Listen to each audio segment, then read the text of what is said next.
Hello my dear friends, this is a PaintyKat. My name is Catherine. I want to demonstrate to you a paper I'm gonna use today. This is Lana Aquarelle cotton, cold pressed, and it's a 360 grams, kind of heavy watercolor paper, and I have a sketch. You can find this sketch on my Patreon. You can print it and transfer on good quality paper. We have two ways how possible to transfer sketch lines. It's with a LED screen. You can find a review on my channel, and also it's transferring with pencil on the back side of the print paper. Also tutorial about it I shared to you on my YouTube channel. Next step, and it's kind of important for watercolor, it's cleaning our lines with a kneaded rubber. Why it is so important? Because this is a watercolor, it's a transparent kind of paints, so all lines will be visible through the layers, so it's ruin our final result, especially because today we're gonna use a special technique. You can see here, also you can check just sketch lines on Patreon. It's area for the sky, and I'm gonna use today spray with clear water and also some kind of napkins. Personally, to be honest, I prefer toilet paper because it can control water much better than other kinds of napkins. Really going perfect, working perfect with the water. And important thing, we have to spray just in a small number of moves. It's like 1, 2, 3, 4, not more. Moment we want to get just tiny spray dots, not only wet paper. We're not wetting the whole area. No, we want separated small drops of water from the spray. And now check. I'm touching really gently. I'm touching those water drops on a paper. It's still on a top layer. It's not going in the middle of the paper yet, because we have like 5 minutes from the spraying step till the moment when water going in the middle of the paper. So in this time we can touch those tiny dots with a color. Today I'm using blue from the start, blue color, and we can give some watercolor pigment to the some dots. It's giving really interesting and natural looking edge for some elements. For example, if you want to create trees, you want to create clouds, it's giving really good looking natural edge line. For example, right now you can see I reserved area. I didn't touch it with the blue color. I plan it as twig of blooming tree. But also, again, it can be used for clouds, for example, if you will use it later for your own landscapes. This is really interesting techniques, and we can find a lot of ways to use it, to include this technique in our paintings. So right now I'm spreading blue color everywhere on a sky area, but I'm trying to avoid the area of future trees, because for trees I'm gonna use carmine color, and I want to prevent color for blooming trees from the violet. Thing is, if I will go with the blue on a crown area, on an area for future blooming trees, If I will go with blue, later I will add the carmine together and mixing, it can give violet. Violet in a landscape, in my own taste, it's giving, you know, rainy effect. Like it's not a clear weather, it's like touch of storm feeling, something. Anyway, I don't want to get any violets here. Maybe later we will use it for cast shadows only. And let's prevent areas of future trees from the blue. Also, same trick, same technique we're using for the mounting close to us. Color, it's just a green, but we can play around pigmentation. It can be better or it can be more watery, right? It can be deeper, you know, if you're taking more pigment. You can see right now my watercolor type, it's not watery. It's white nights, professional watercolors. I like it really, and I like this consistency, not from the tubes, because this way, in my view, I can get deeper tone from the green, for example, or from the blue, violet, without any black. I really don't like to use black for toning to get deeper tones. I'll better recommend to you get more pigment from the color, right?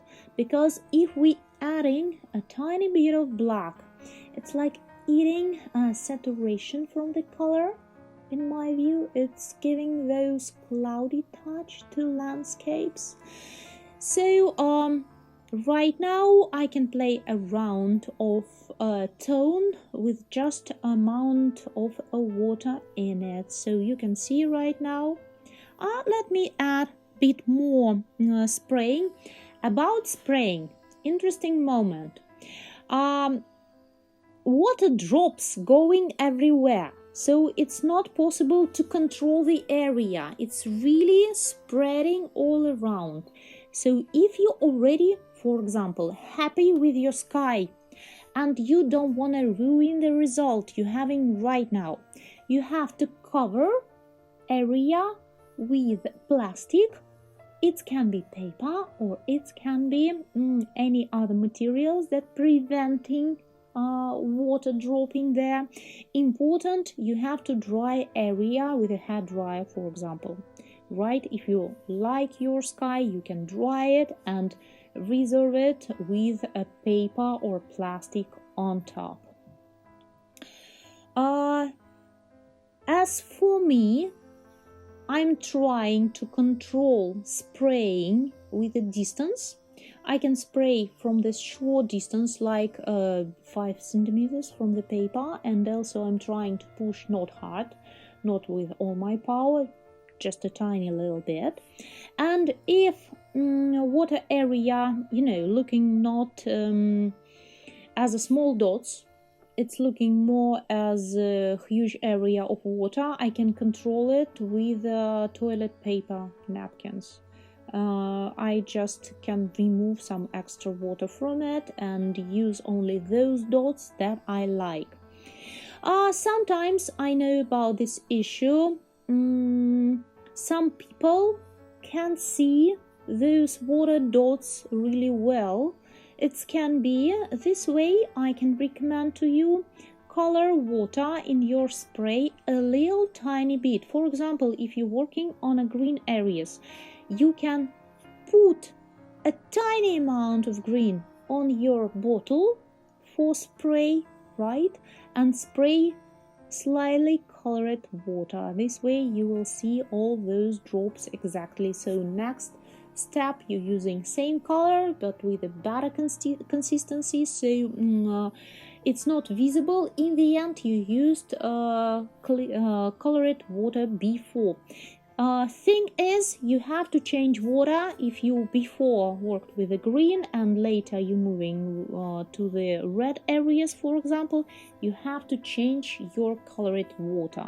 And of course, as a helping material, choose those kind of napkins that possible to get lots of water really fast and well from your paper. And actually it's helping not only with the spraying but with just a usual watercolor working on a paper. For example, if you see watercolor going on areas you don't need to, you don't like, you can lift up some watercolor pigment from a paper. Right now you can see, I want to demonstrate to you, it's really easy, right? So we can create lighter areas, for example, by removing some color from it, and also it's helping to lift some watercolor if we put it there by the mistake, for example, right? We have to put extra clear water on top of spots we don't like and remove it with a napkin. Personally, again, I prefer toilet paper. It's only, sounds funny, right? But it's really working so nice, so nice. Next, I want to create mountains really far, so I'm gonna touch sky area. I'm kind of like how it's looking right now. It's still a bit wet.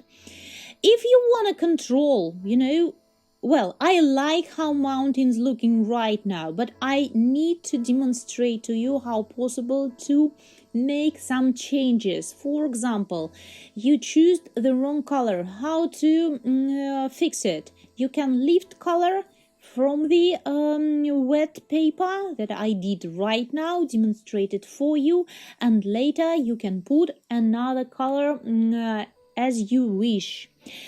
Also, if you want to create mountains far from us, remember to put there not just a green, but also some kind of color of sky. As for me, for sky, I used blue color, so I have to add it into the green, mix green and blue together. Again, green well visible if mounting, staying really close to us on a middle ground or foreground. If it's going on a background, we have a perspective, so we have tons of air between our eyes and far mountains, and it's visible. Air have some color always. Let's count, it's really easy. Let's count, it's half transparent and color it as a light blue. So we have to plus this air color to the normal color of the mountain, means plus green. And also remember, as soon as air half transparent, objects far from us, it's looking lighter and lighter. It's like, light blue filters, and it's a lot of it, layers and layers. So far, objects looking lighter and, more blue. Sometimes it can be more grayish. Also, I like mix not only blue. For example, I like to add gray color looking well also, and I added another mountain. Right now I wanna create here it's calling a windows so I'm gonna call it the same. It's mean through the crown of future tree we will see some pieces of mountains behind, some pieces of landscape behind the tree. So we will have windows into the crown. Those kind of windows I will create right now, again with the spraying. Look how natural it's looking. Color for windows, those windows, the same as landscape behind the future tree.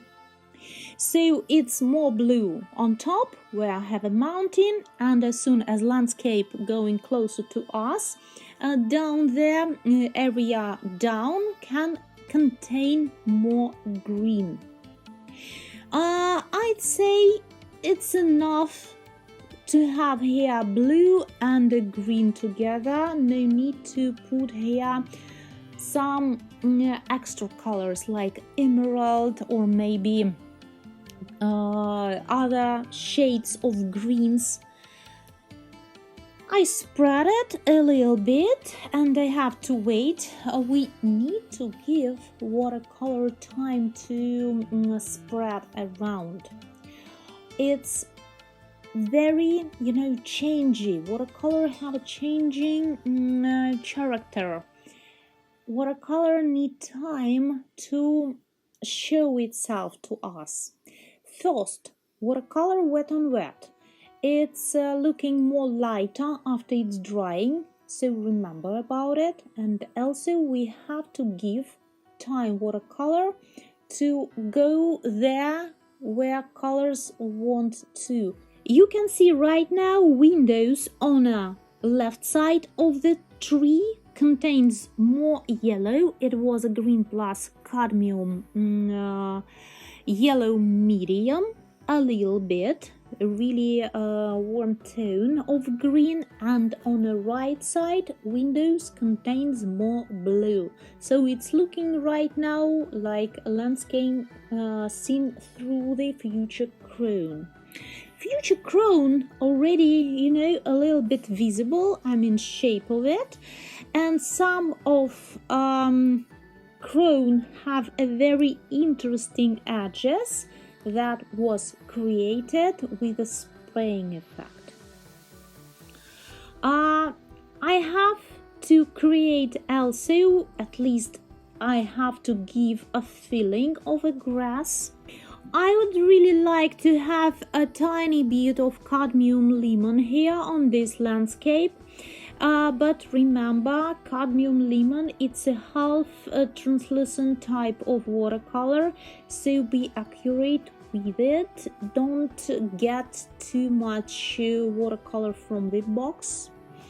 I'd say go for more transparency, add more water than usually you use for translucent colors, or just a tiny bit, this way cadmium lemon will be really shining. If you will put more and more and more cadmium lemon here, it will be less and less shiny. Again, because it depends from the light, then going on a watercolor and then going back to our eyes, because it's mirrored from the white surface of the paper. So we have to keep layer of watercolor as a translucent. If type of color we used right now half translucent, means we need to create more thin layer of pigment. I added a tiny bit of green also to create an effect of grass close to us, and this is a typical wet on wet area, means I put it extra water and I started from light color and added green closer to us on a foreground, and it's giving effect of grass here without actually painting grass by grass, one by one. Very soft, very natural looking. I like it. And by the way, I want to concentrate the best contrast on points of view. Those points where I want to put main objects of the landscape, means blooming sakura, right? So all other areas I would like to see more soft, creating with wet on wet spraying and other techniques that giving us softer watercolor look. About way, we have a road here. Let's create it very light. No any dark colors, no any deep brown or something like this. We have sunlight on this way. So I'd say go for, it can be ochre, a little bit of ochre. It can be also bit of sienna, by your choice. Actually, it can be a bit of moss maybe, or umber burnt. Depends what set of color you have right now, what type of watercolor you're using. As for me, I have 24 colors. It's actually a lot. Usually basic watercolor kits, it's have sometimes 10 or 12 colors, so usually beginners have no that big choice of shades, right? If you have only basic like one shaded brown, you can add there extra cadmium yellow, for example, but important, put a lot tons of water in it. We really want slightly visible shade of warm tone, and on a background it's a little bit of sepia, just a tiny bit. And next step, huge step in this landscape, it's crowns of blooming trees. Color, again, it's up to you. I have three reds, family of reds on my palette. In my box of watercolor, it's red color, it's carmine, which I prefer. This color I'm gonna use the most, and also it's metallic red. As I know, at beginners sets, usually they're red color and metallic red. Again, personally, I prefer carmine, and I'm gonna use lots of carmine right now. Look how beautiful this pink looking. It's a cold tone pink, really translucent.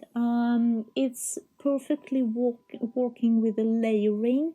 You can layer and layer, you can get a deeper and deeper color. It still will be shiny because it's a translucent, so really love this color. If you have no carmine, which is, you know, can be, go for metallic red.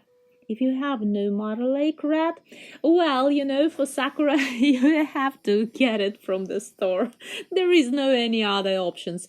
Or you can go for just a blooming tree landscape. Usually Sakura have a cold tone of pink, really gentle pink, and if you have no this cold tone, your trees will look just as blooming apple, for example, as a blooming apple tree, which is also nice. You can go with just a red color. Color of blooming trees actually depends from the what kind of tree it is, but only Sakura tree have no green leaves on it while it's blooming, so it's blooming without any touch of green on a crown, which I like because it's looking, you know, really awesome. It's looking so pink and beautiful. And another interesting moment to go while you're working with a crown, start with a very light shade and then put really lots of water on your palette. So we're taking a bit of carmine, lots and lots of water, and with this shade we're going on a paper. It's no any problems to get deeper tone. I mean, we can put here extra pigment right now and we will get like a hot pink Sakura, very easy. But if you will start with a hot pink, with a very deep pink right now, it can be an issue to create a value of tree, those beautiful shape of tree with the light and shadows in it. So we're going from the light to the deeper and deeper color on a crown. So right now I moved to the next crown. This tree gonna be on foreground. So let's say this is a main tree in this landscape, and this is a point of interest, right, for our viewer. So here color have to be the cleanest as you can get from your palette. Again, for me it's carmine right now. I really like how it's looking here, really beautiful. You can see I'm trying to avoid those windows that I created with a green before. So it's like a small pieces of landscape behind the tree, so I don't need to go here with the carmine. It's not a big deal if you go in just a tiny little bit, you know, it will be not visible in the end, but just don't go too far on a green areas, that's it. Thing is, green and a red, if you will check color circle, right, theory of color, you will find these colors straight opposite each other. That's mean if we will combine together green and red color, we'll get black. They like you know, eating saturation of each other. So just try not to layer pink on top of green. Again, it's not an issue if you going with just a tiny little area, but don't go too far, and that's it. Also, don't fill with the color the whole crown. Some areas leave it as a white, as a color of your paper. We will not fill it with the color at all. Some patches of lights on the petals can be so bright. So we the brightest color actually we have here, it's a color of the paper. So that's why I like white color of the paper, but we have to check that paper we're using for watercolor, it's white non-acid, mean when those paper was produced, no acids was used to make it clear white. Its paper can be slightly yellow, you know, like a champagne shade, something like this, or porcelain, a little tiny bit.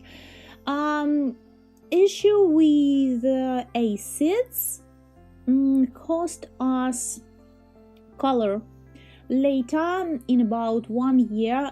If it's an acid in a paper inside of the structure of the paper, colors will lose their brightness and vibrant. They will look yellowish, all colors, if they put it on acid paper.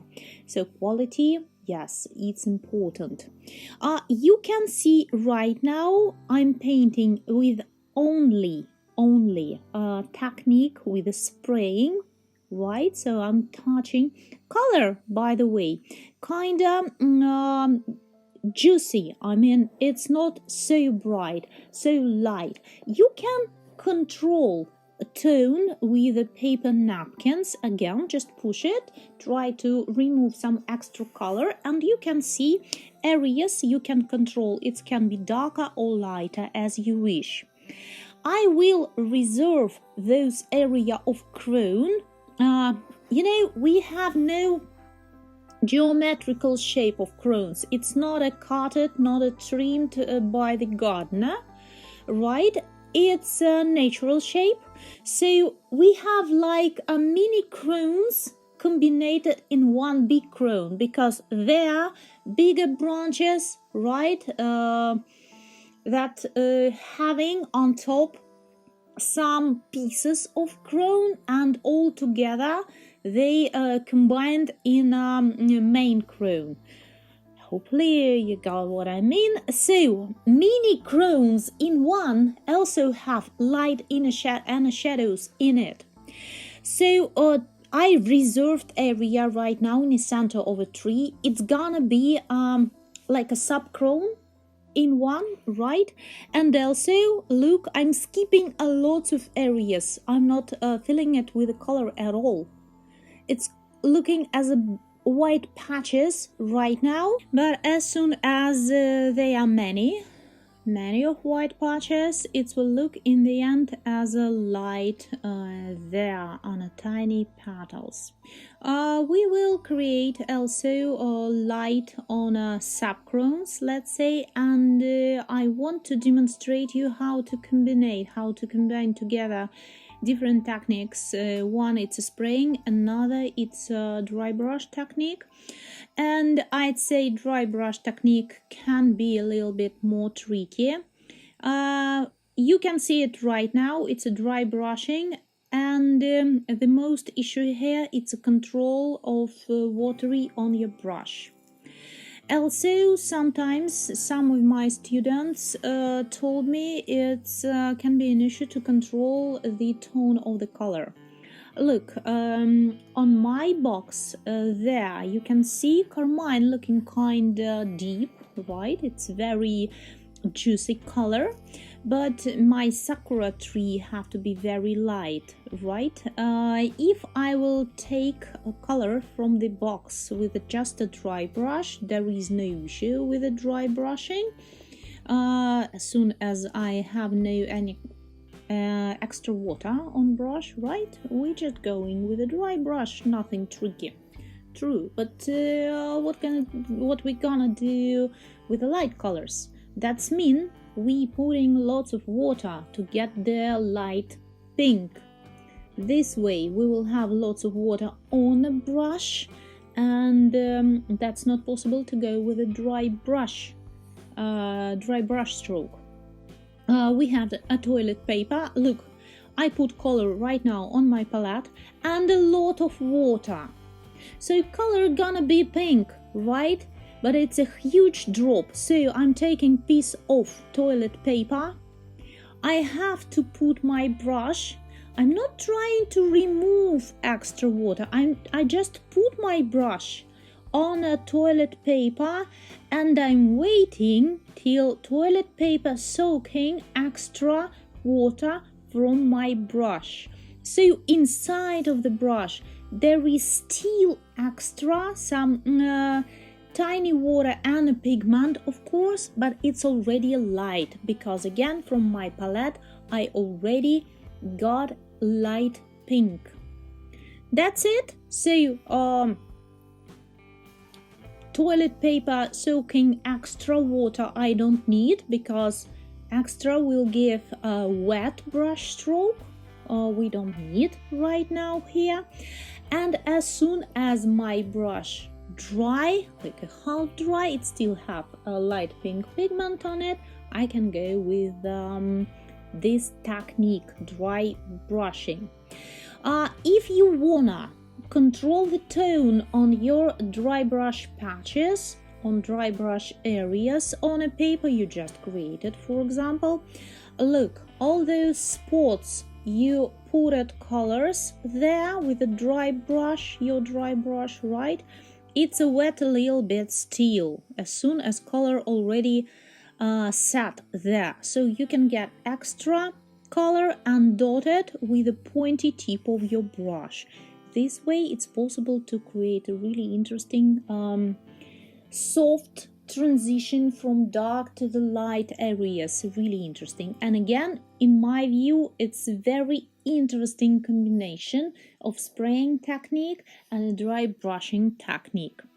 About color, I really love to see a little bit of sun touch from the light side on a tree. For this I'm gonna use mix of carmine plus cadmium yellow medium, again same as cadmium lemon. cadmiums, usually it's half translucent colors, so just get a tiny bit of it. As soon as carmine translucent color, it will be a little bit warmer than before, as soon as we combining it with the yellow, and it's not a lot of dots of warm color. Again, a little tiny bit, like tin, tin, tin, and that's it. And wait till watercolor will work on a paper, will spread on those areas color want to. Of course, it's floating there where paper is wet.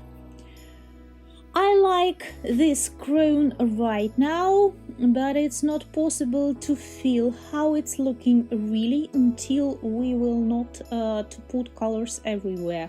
We still have white areas on the left side, and also we have now the most contrasted details here, which is branches and a trunk, right, which is a tree actually.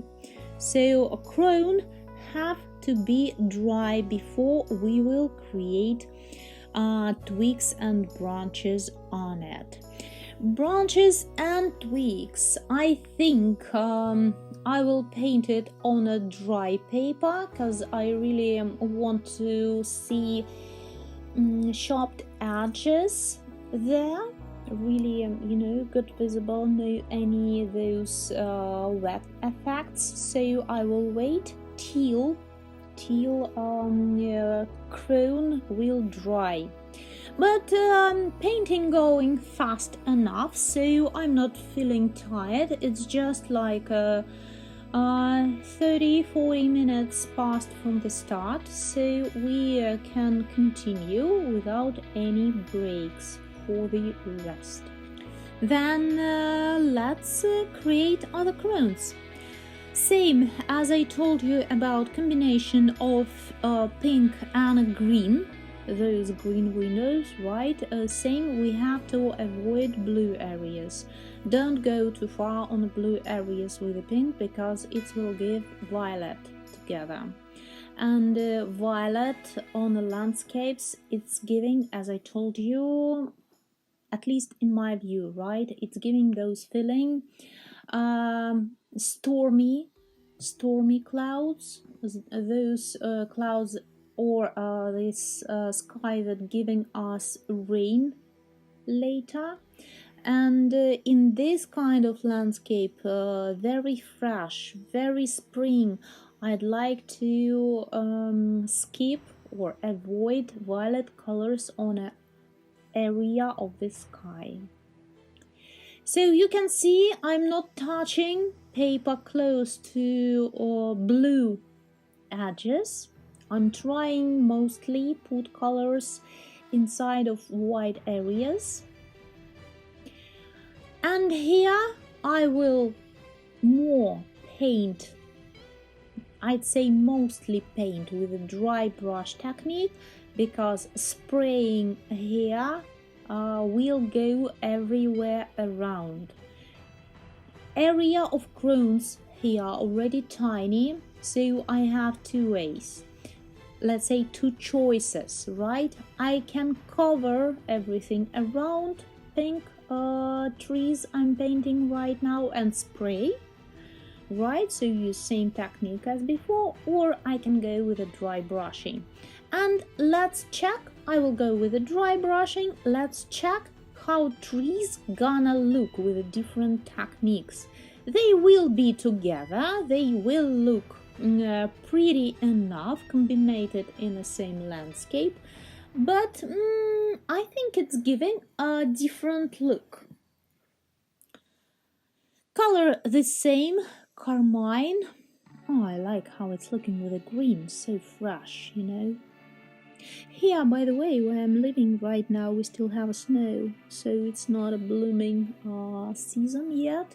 I'm really waiting for it, and as soon as I can't find it around me, at least I can create it on a paper. It's really pleasant for the eyes, especially when you feel like you're so tired from the winter season. All those blue, greens, pink, it's so fresh, it's so, you know, it's giving a rest to the mind after a long winter. So same, I'm skipping mostly areas where I will have a lot of patches of lights on the petals, so you can see I'm not going close to the green again. Important, if you dry brushing, you have to go fast. It's not possible almost to create a good looking dry brushing areas if you go slow, right? Try to move your hand faster. This way,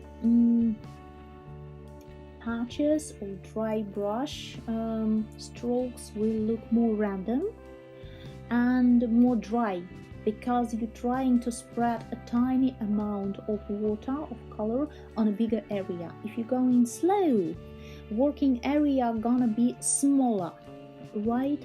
So instead of dry brushing, you can get more wet areas, or you can get like a solid big spots of colors. So here basically the same. From the right we have a lots of light, so color a lighter, more white spots, and on the left side of the crown colors a little bit deeper. Let me dot like a more carmine. I'm trying not to give, you know, too much tone in these trees, because if these trees will have the same contrast between light and shadows, it will take attention from the main tree. So be accurate about it.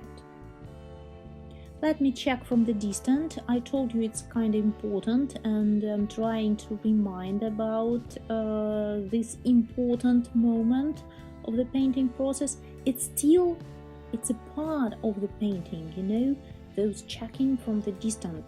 Please don't skip these steps, and don't be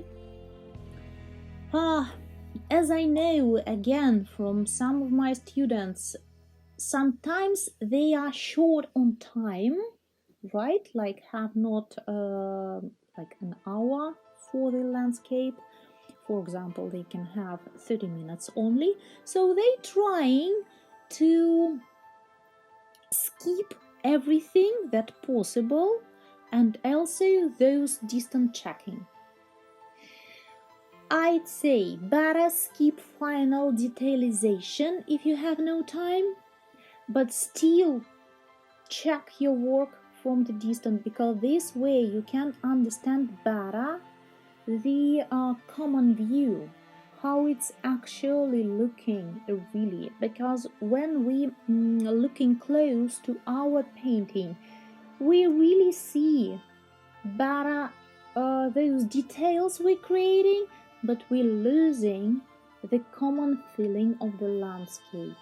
So yes, I have to remind to you as closer you to the final result, as more time you have to spend for those checking.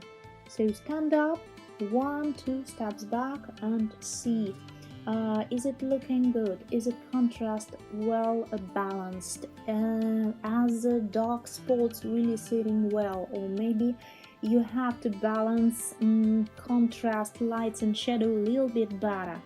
You know, as soon as paper still wet, here it's going on a process, everything possible to correct.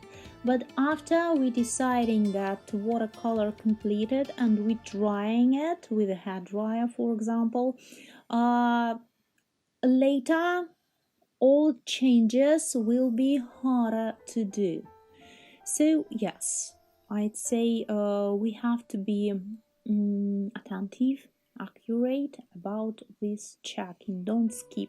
This is very important. About trunks and twigs, don't create the solid shape because some groups of flowers can cover a trunk or twigs, so it's hidden from the view. When we're painting with watercolor, we can't put patches of blooming areas on top. It's not an oil, it's not an acrylic or gouache. Watercolor have no coverage ability, so we have to create distance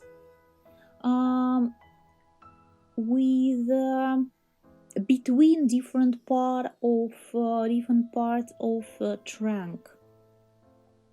So you can imagine shape of trunk, but see, I'm skipping some of these parts, and also trunk here wide enough so we can create light and a shadow on it. I'm not going with the solid lines at all.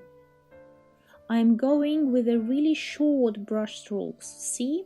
Also about brushes I'm using right now, it's a Sakura. All links about materials you can find on my Patreon. Follow link in the description box, and there you can see a link to the Amazon, where all brushes possible to check how it's looking. So this is a Sakura brush, it's a synthetic, but it's not a watercolor type. It's also round shaped. I like pointy tip of this brush, but it's not handling, not taking lots of water on it. So these brushes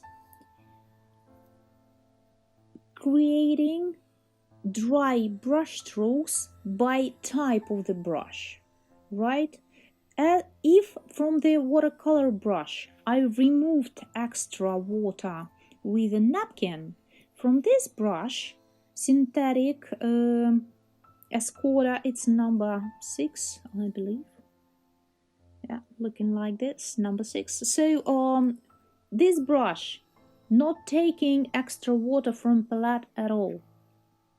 Why I don't recommend it for crayons? Because with acrylic brushes you will not able to create big area of a crayon, right? So again, for crayons still better to use watercolor type of brushes, but for trunks, for twigs, acrylic brushes, you know, just perfect here. Don't go with the small twigs and branches on the brightest areas on a crayon, because here we have, imagine, it's a huge patches of light on the petals, mean we have lots of petals here. They are shining, they are really bright, but they are heavy here, lots of flowers here concentrated in this area, so tiny twigs will be not visible right behind the flowers on a tree. There where we have more shadows, yes, there we will see more small branches and twigs, but again, don't create it as a solid silhouette. Different parts have a distances between. Look, I will not go with the tiny twigs on the lightest area on a crayon. Instead of, I'm starting from the shadow area and going on a light, and also tiniest twigs better to create with light sepia, means there more water than with this in the sepia I used for trunk.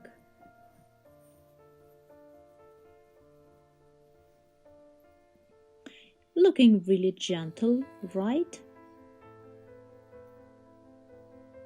I'm not in a hurry, and I'm trying to understand if it's looking balanced. I'm moving back a little bit, right? Trying to understand from different distances if it's looking well enough. And by the way, at any time we can add more and more tweaks, but it will be harder to lift up those tweaks than we put it extra, and we don't want it, like we decided it's looking too much, right?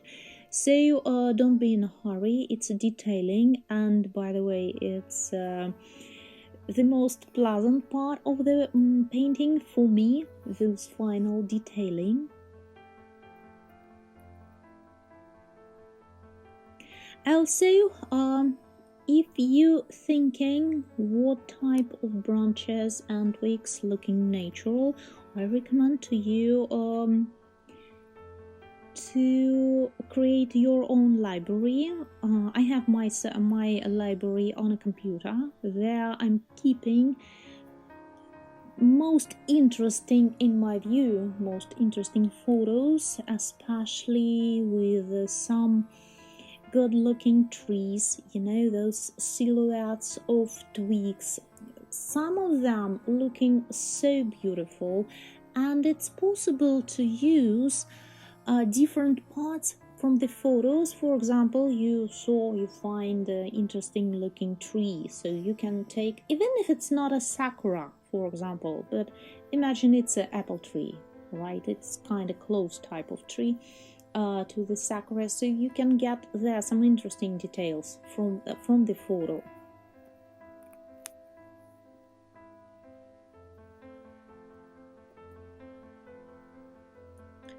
And again, as soon as we creating contrasted detail here, same, we have to create similar details on the left side. I already reserved area there. You can see it's 3 trunks there. Now this dark trunk looking too lonely. I have in mind, I want to put here maybe some more. Yeah, this one not so wide. Together they looking more not so lonely, right? Let's create maybe another friend here, like this.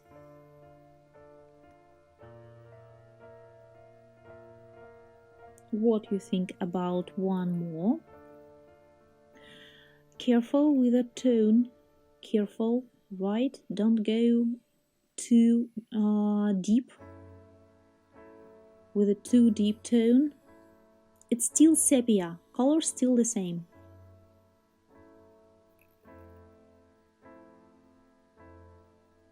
I'm blending a little bit with brush strokes, and even it's possible to spread with the fingertip a little bit, like rubbing. Still, when watercolor is still wet, you can rub into the paper a little bit.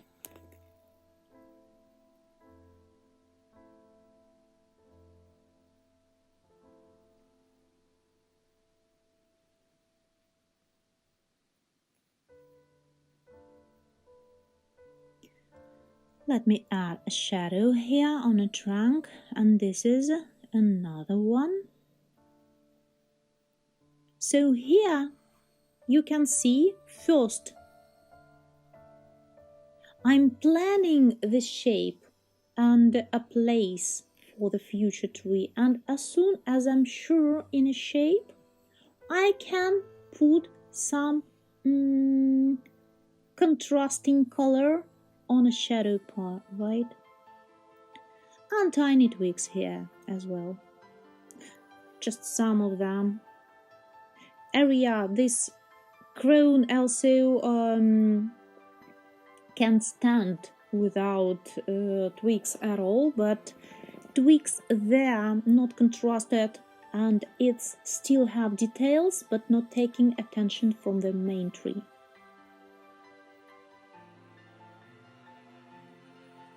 Let me check how it's looking, and also let's create trunks here on another side of the road.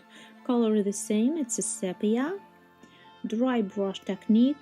We used it a lot today, and hopefully you caught the idea how process going, how to control wetness and the darkness of color, how to create lighter and darker brush strokes in this technique.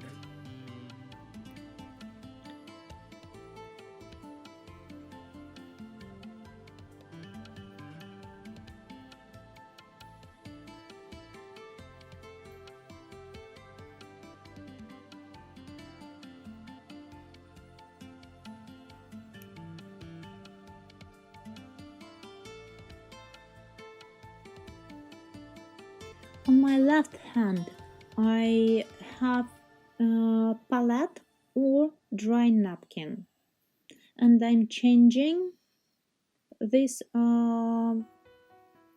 helping materials in the moments I need. So my right hand mostly painting with a brush, my left hand it's supporting one. I prefer personally to have the napkin, so most of the time if I'm painting for myself, not making a video of the process, usually I have a napkin and palette standing next to my painting. But right now sometimes I wanted to demonstrate to you what colors I have on my palette, how process going there. That's why I'm taking palette from the table. For you, I'd recommend to have napkins better, because you know in a moment when color dropping on the wrong area, you can remove it right in a second.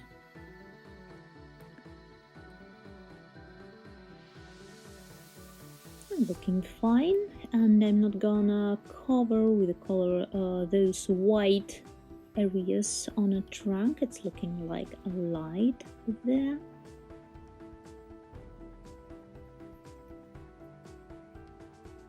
Again, shape of the trunk and twigs have to be not as solid. Tiny distances between the different parts of the trunk and twigs, remember about it. And shade, it's a light, right? Look, it's not too dark really. Some twigs can cross each other.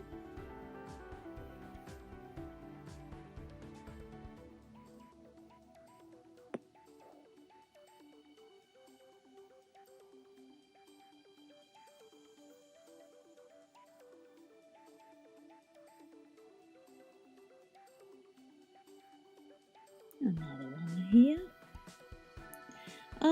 We can also create trees deeper behind the main trees here. It's possible to do with lighter color, a bit lighter, and also you can combine sepia with a green.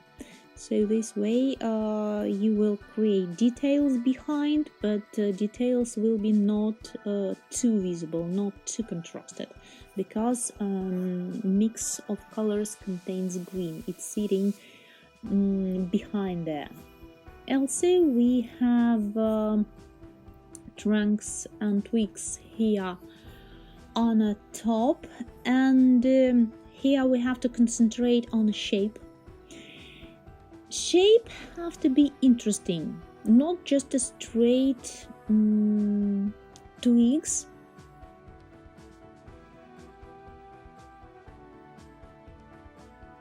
And also go with a wider and you know, like more tiny twigs together, combined.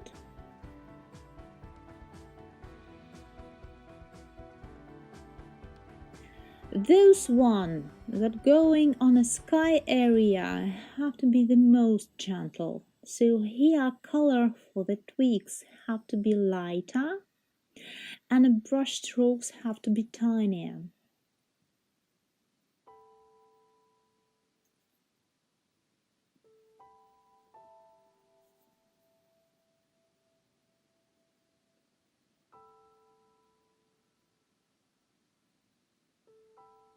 Like this.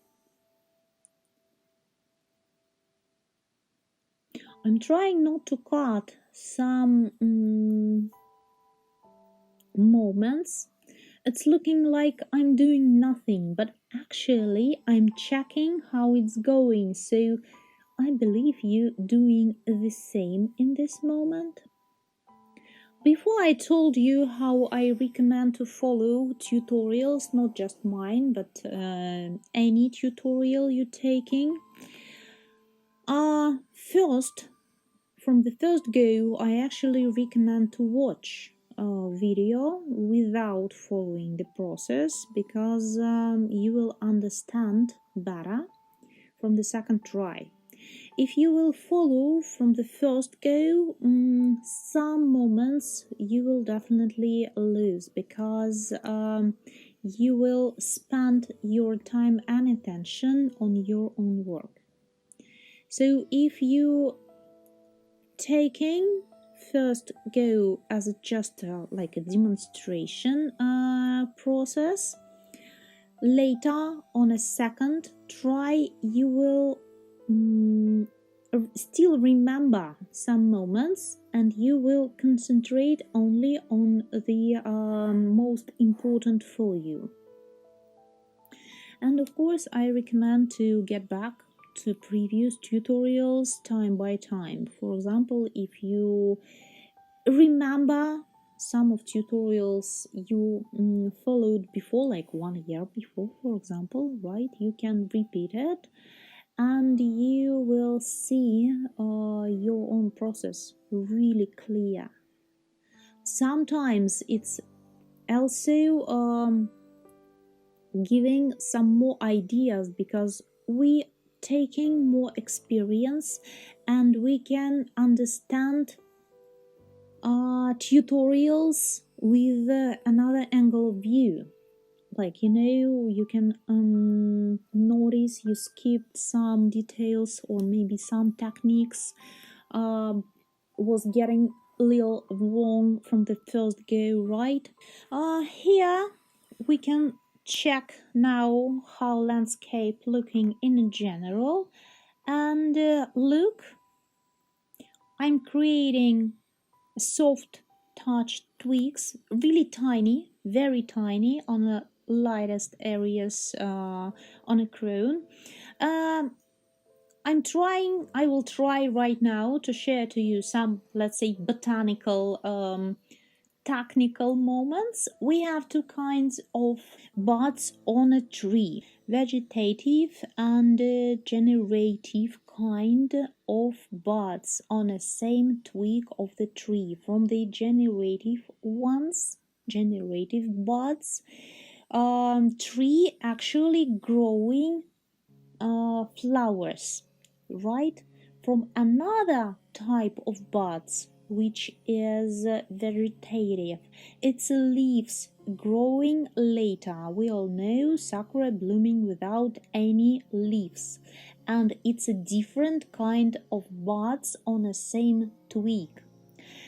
But the end bud on each twig, it's always vegetative, so it will have tiny green leaf after tree will complete blooming season, right?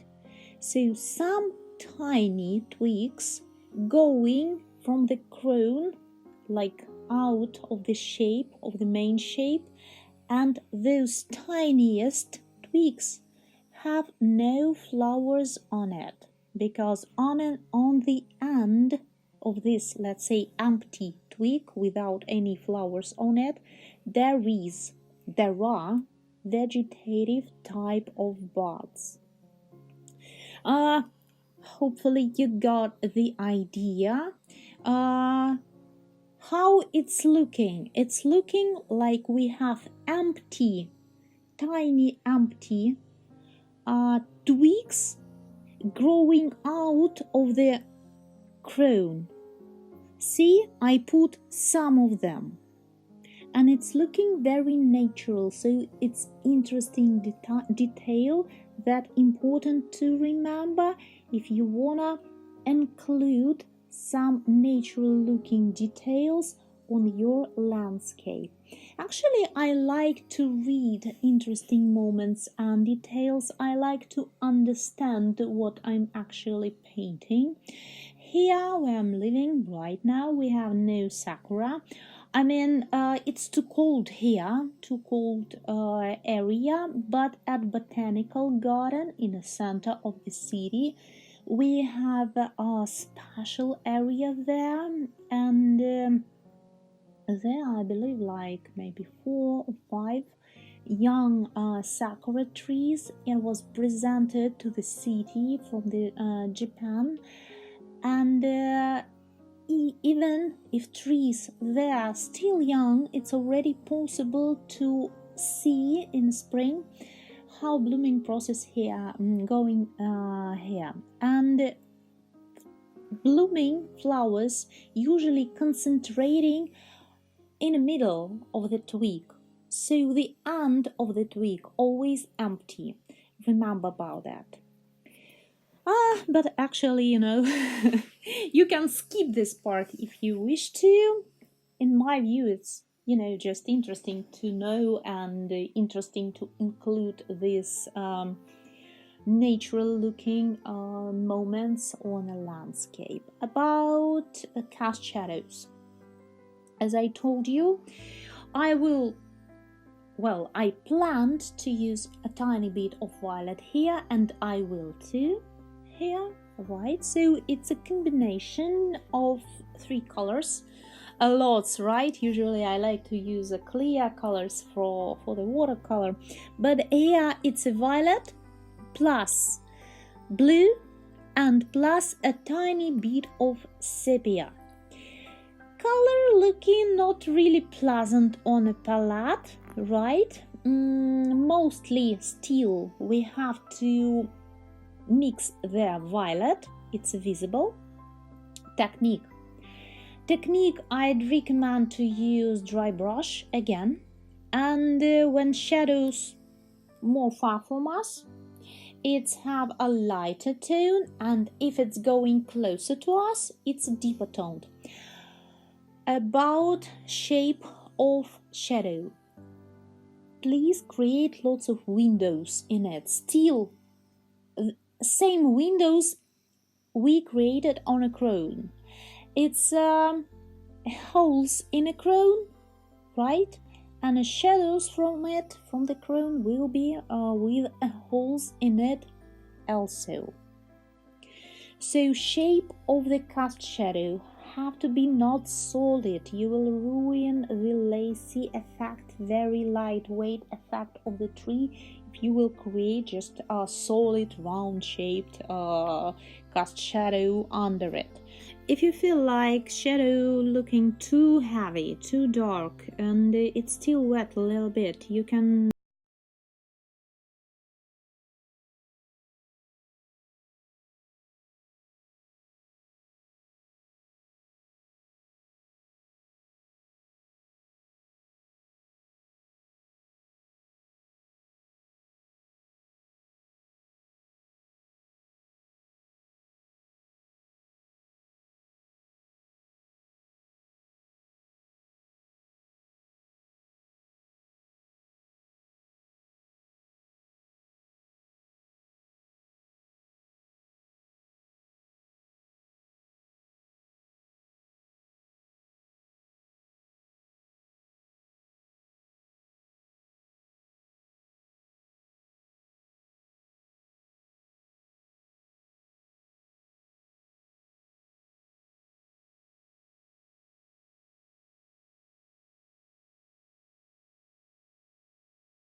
far from us, it's lighter and it's sitting there really well.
And a little bit here.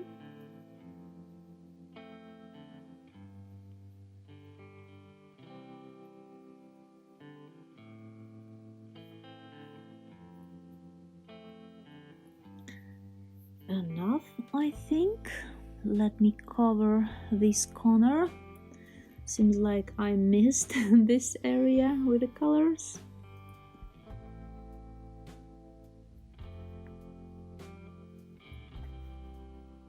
About names of colors on my container, you can find on a Patreon samples of colors I'm using with all titles, and it's going the same order I have on my box. I'm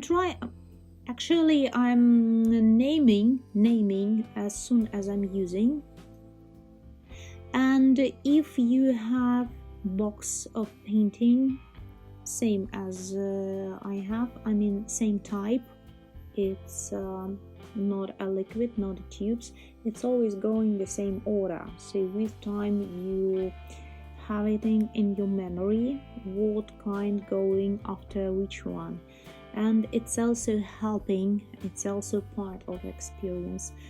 I don't need to take a look on a box when I need some color. It's years, so I already know where I have a violet, where I have a blue and or sepia. Next big part of the painting process, it's layering. Here we can control, also we can fix some shapes. For example, right now, see, I can control and fix shape of the sub-crown in the center. If you want to put extra color, like create a shadow inside of the crown, mostly go there where you created twigs and branches mostly, because there actually contrast will be more visible, shadows will be more visible. Dry brush technique going nicely here. Important to check from the distance, almost after each stroke, how it's going.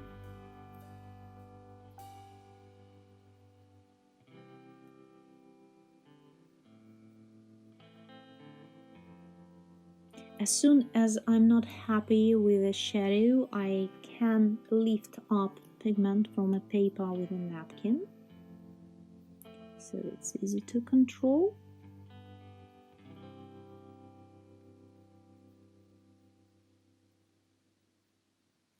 Very easy to blend color, to spread it on a crown, because I already have a watercolor there, so next layer spreading easily.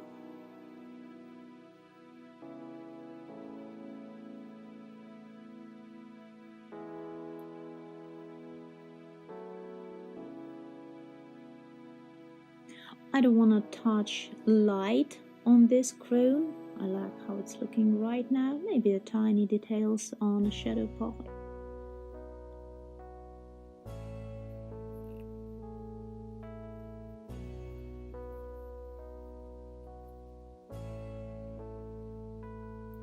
It's 1 hour past from the start of the process, so I'm already feeling tired a tiny bit. If you're feeling the same, try to understand what part of the painting already done. In your opinion, if 15 minutes enough to complete a painting? I hope yes, 15 minutes, something like this, more, and the painting will be done, so I don't want to take any break. I told you I'm not a fan of long paintings, longer than 1 hour 30 minutes, something like this. My eyes getting tired, so and if I'm painting when I'm tired, usually I'm doing really huge mistakes. It's never going this way if you're feeling fresh yourself.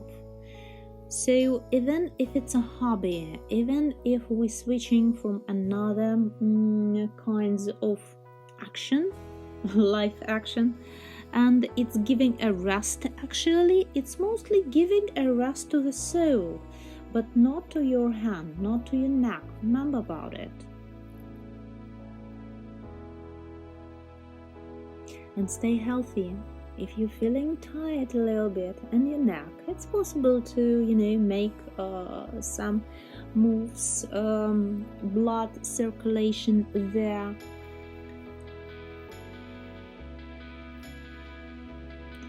Let me check. Interesting moment right now. Look, contrast now on a main tree. It's more interesting. Let's say shadows going deeper and tree looking more contrasted right now. Really catchy, isn't it? Contrast always looking this way, but you can see now the huge difference between this tree and the trees on the left side. So that's why it's important about layering. As soon as you're changing part of here, it's a right part of foreground, you have to change left part same way. So contrast here have to be balanced also. Don't go with a bigger contrast than right part already have. Be accurate at this moment. As soon as I'm creating more contrast here with a kind of deeper spots in the shadow, these trees looking better in a composition. Go with the random spots. We already worked nice here with the dry brushing, so crowns here looking interesting. Also here possible to correct shape of crowns also.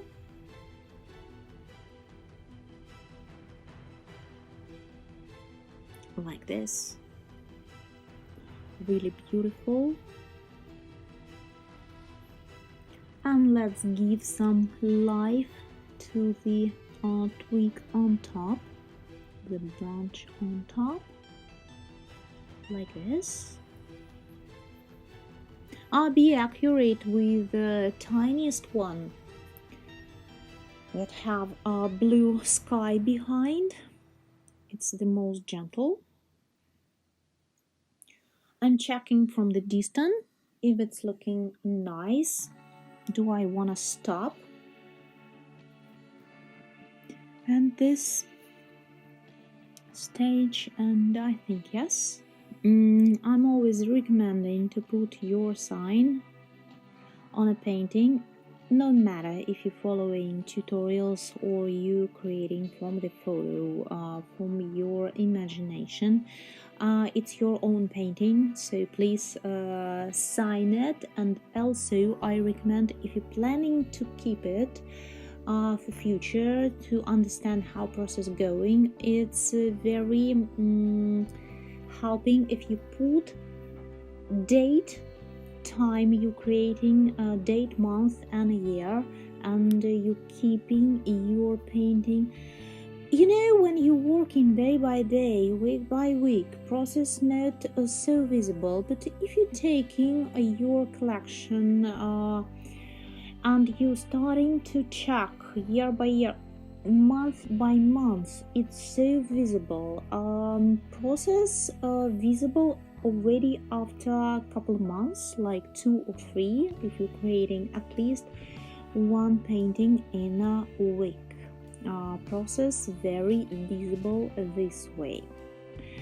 And also I like to spread some dots on top, and today I got extra color for watercolor. It's white, it's not a gouache, it's a white watercolor, which is important. It's have a different look on our final painting. And today I'm gonna set 3 colors of dots. First, it's a clear carmine, kind of deep color, right? And mostly I'm spreading this color on top of the crayons. Second color, it's a clear white, but it's so translucent, you know, even if you will take lots of pigment from the white watercolor, it's still kind of transparent, very gently looking, not same as a heavy acrylic on top or gouache watercolor, more gentle, and dots tinier because the consistency more watery, so I like it more. And third one, it's a combination of white and carmine, so it's light pink. And with the light pink possible to go everywhere, looking very nice. Look, dots are really tiny, right? Because watery consistency giving those a size.